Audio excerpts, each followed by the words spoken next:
Nah, selamat sore. Sore Pak. Nah, terima kasih sudah datang pada hari ini. Sebelum kita mulai, saya ingin menyampaikan bahwa apapun yang kamu ceritakan di ruangan ini bersifat rahasia. Artinya, saya tidak akan membagikan cerita kamu kepada siapapun tanpa seizinmu, kecuali jika ada hal yang membahayakan dirimu atau orang lain. Jadi, kamu bisa merasa lebih aman untuk bercerita. Apakah tadi sudah kamu pahami? Iya Pak, mengerti. Baik, kalau ada hal yang terasa kurang nyaman untuk dibahas, kamu juga berhak untuk menyampaikannya. Nah, kita di sini tuh untuk bekerja sama untuk mencari solusi dari masalahmu, bukan untuk menghakimi. Baik Pak. Nah, sebelum masuk lebih jauh, bagaimana perasaanmu pada saat ini? Saya merasa agak gugup Pak. Nah, perasaan gugup itu sebenarnya wajar sekali. Nah, apalagi ini mungkin bukan hal yang biasa kamu lakukan. Sebelum itu, terima kasih sudah tetap datang dan mau mencoba bercerita dalam sesi konseling kita ini. Iya Pak. Nah, saya ingin mendengar dari sudut pandang kamu sendiri. Apa yang membuat kamu ingin datang di ruangan ini untuk berbagi cerita pada hari ini? Jadi begini Pak. Saya merasa minder sejak gagal lomba kemarin. Nah, jadi setelah kejadian itu, rasa percaya kamu itu terasa hilang atau menurun? Iya Pak, saya jadi takut ikut kegiatan lagi. Nah, sepertinya pengalaman itu cukup membekas buat pengalaman dirimu. Iya Pak, saya merasa mengecewakan banyak orang. Mendengar itu, saya bisa membayangkan betapa beratnya kamu membawa perasaan kecewa tersebut. Apalagi kalau kamu merasa mengecewakan diri sendiri dan orang lain sekaligus. Iya Pak, betul. Seterusnya, sejak kejadian itu, apa yang paling terasa berubah dalam diri kamu? Saya jadi tidak berani tampil di depan kelas lagi Pak. Padahal sebelumnya kamu cukup aktif ya? Iya Pak, dulunya saya sering maju di depan kelas. Kalau begitu artinya sebenarnya kamu pernah punya pengalaman percaya diri dan berani tampil. Nah, itu menunjukkan bahwa kemampuan itu pernah ada dalam diri kamu. Iya Pak, tapi sekarang rasanya hilang. Saya menghargai kejujuran kamu dan saya melihat hal penting. Meskipun kamu merasa minder, kamu tetap memilih datang ke sini untuk mencari jalan keluar. Itu menunjukkan bahwa kamu masih peduli dan ingin berkembang untuk seterusnya. Iya Pak, saya tidak mau terus begini. Nah, baik. Kita akan pelan-pelan melihat bersama apa yang bisa membantu kamu merasa lebih baik. Untuk sekarang, saya ingin benar-benar memahami pengalaman kamu dulu. Nah, tidak perlu terburu-buru. Nah, tadi kamu bilang tidak ingin terus merasa minder seperti ini. Supaya pertemuan kita hari ini bermanfaat, selanjutnya saya ingin tahu kalau dari pembicaraan ini ada satu hal yang berubah menjadi lebih baik. Perubahan seperti apa yang kamu harapkan? Saya ingin bisa percaya diri lagi Pak. Nah, baik. Nah, kalau percaya diri lagi itu kita buat lebih jelas, kira-kira dalam kehidupan sehari-hari apa yang akan terlihat berbeda? Mungkin saya berani tampil di depan kelas lagi, Pak. Berani tampil di depan kelas, itu contoh yang konkret. Nah, selain itu ada hal lain yang ingin kamu ubah? Saya juga mau berani ikut lomba lagi, Pak. Nah, jadi ada dua hal penting, yaitu berani tampil di kelas dan berani ikut lomba kembali. Iya, Pak.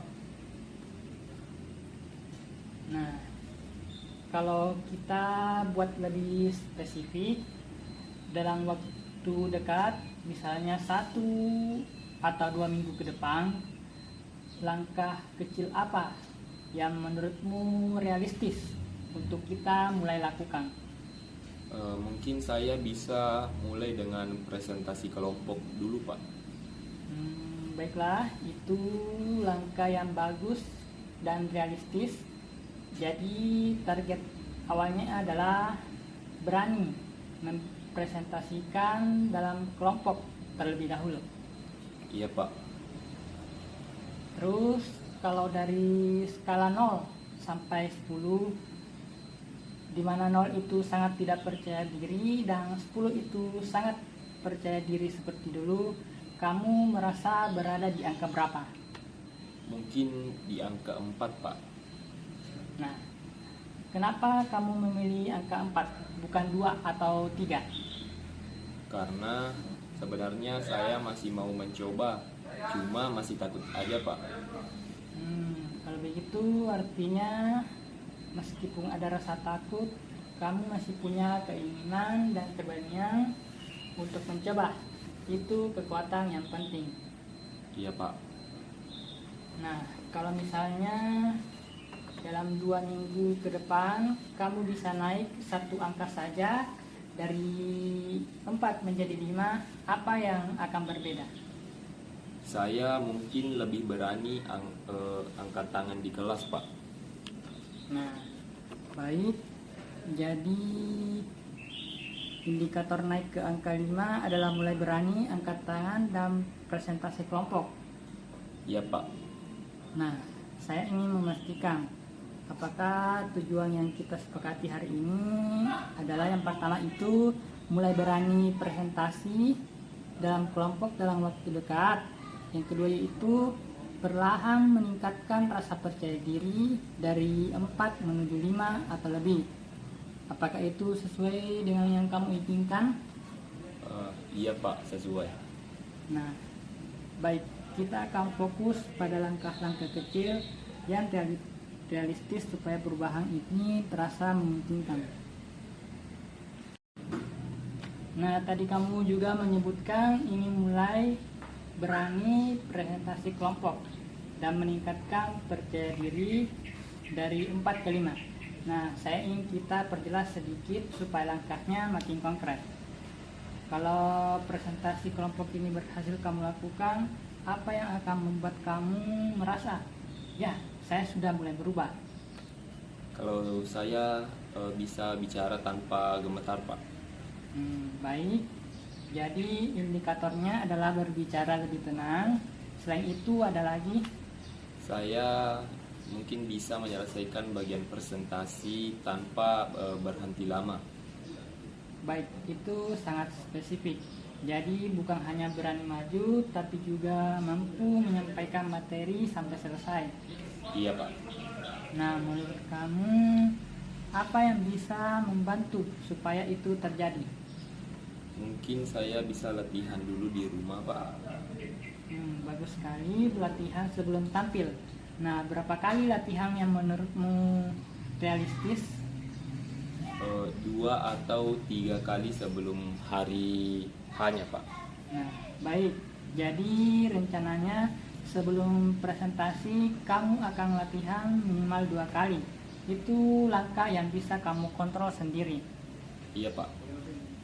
Nah, kalau dalam proses nanti muncul rasa takut lagi, apa yang biasanya sedikit membantu kamu untuk tetap maju? Kalau ada teman yang menyemangati, Pak. Nah, berarti dukungan teman juga penting. Apakah ada satu teman yang bisa kamu ajak latihan bersama? Ada, Pak. Nah, itu sumber daya yang bagus. Jadi kamu tidak sendirian lagi. Nah, saya ingin memastikan dari skala 0 sampai 10, seberapa yakin kamu bisa melakukan langkah kecil itu minggu depan? Mungkin di angka 7, Pak. Kenapa cukup tinggi di angka 7? Karena sebenarnya saya ingin berubah.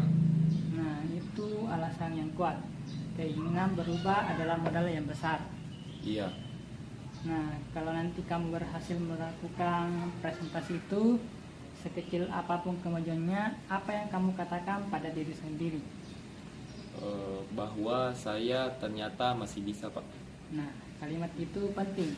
Saya ternyata masih bisa, itu bisa menjadi penguat setiap kali rasa minder muncul.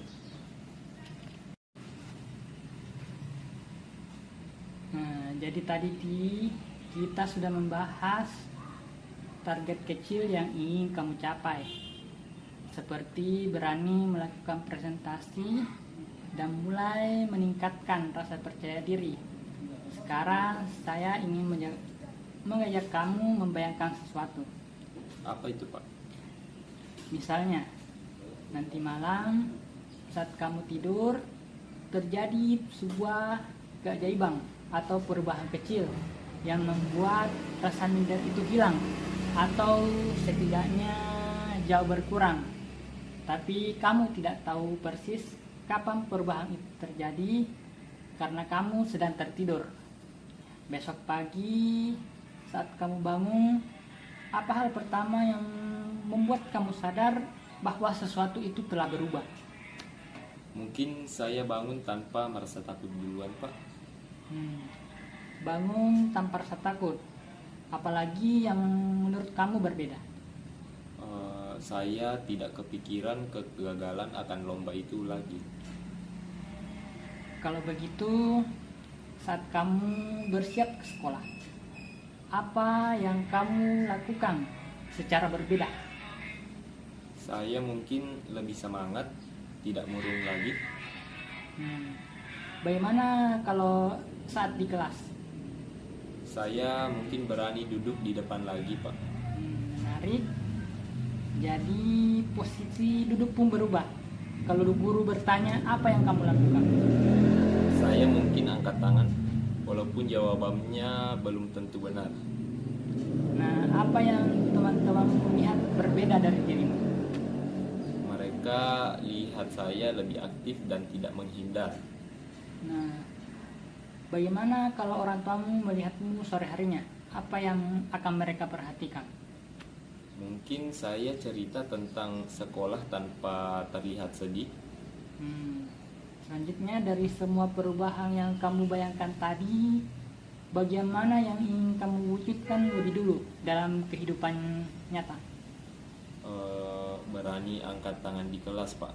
Nah, kalau kita hubungkan dengan skala tadi, perubahan itu kira-kira membawa kamu dari angka 4 ke angka berapa? Mungkin ke angka 6, Pak. Berarti gambaran yang kamu ceritakan tadi itu sebenarnya sudah menunjukkan bahwa kamu seperti apa versi dirimu yang lebih percaya diri. Iya, Pak. Nah, itu artinya perubahan ini bukan sesuatu yang mustahil karena sudah bisa membayangkannya dengan jelas. Nah, tadi kamu sudah membayangkan bangun tanpa rasa takut, duduk di depan saat di kelas, dan berani angkat tangan. Nah, sekarang saya ingin kita masuk sedikit lebih detail. Saat kamu berjalan di sekolah dalam kondisi keajaiban itu sudah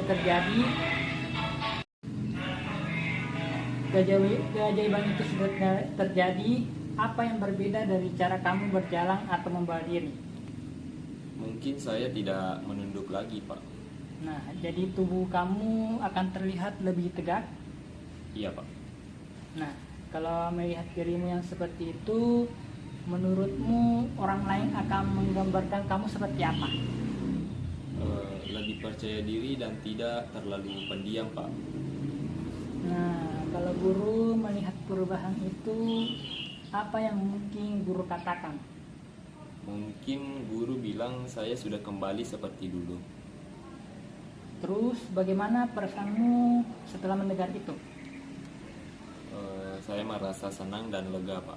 Nah, dari semua gambaran tadi, perubahan mana yang paling realistis untuk kamu mulai coba minggu ini? Mungkin mulai dari duduk di depan dan mencoba angkat tangan sekali, Pak. Nah, itu langkah yang konkret. Jadi tanpa menunggu keajaiban besar, kamu bisa mulai dari satu tindakan kecil yang mendekati gambaran tadi. Iya, Pak. Baik, mungkin itu saja sesi konseling kita pada hari ini. Terima kasih sudah datang bercerita. Wassalamualaikum warahmatullahi wabarakatuh.